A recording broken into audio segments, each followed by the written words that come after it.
রমজানের প্রথম দিন থেকেই রাজধানীর বিপণী বিতানগুলোতে ভিড় করছেন নারীরা। বিশেষ করে শাড়ির দোকানগুলোতে পদচারণা ছিল বেশি। নিউ মার্কেটের দোকানিরা এবার ক্রেতাদের আকৃষ্ট করতে সংগ্রহ করেছেন নানা রং আর ডিজাইনের শাড়ি।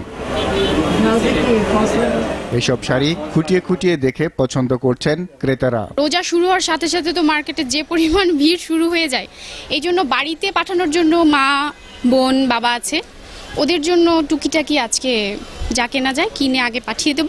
আমার শাড়ি এই জামদানি, কাতান, তারপর সিল্ক, এরকম জামদানি, মানে এই শাড়িগুলাই আমি পছন্দ করি।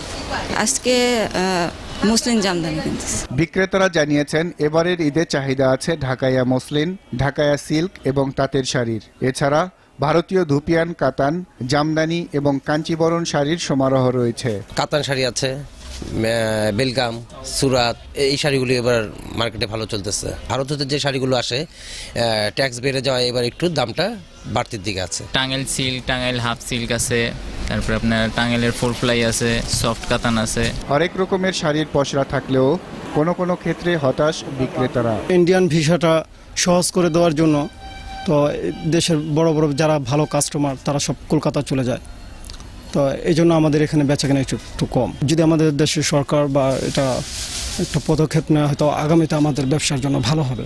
এমন প্রতিযোগিতার মধ্যেও বেচাকিনা বাড়বে সেই প্রত্যাশায় আছেন বিক্রেতারা।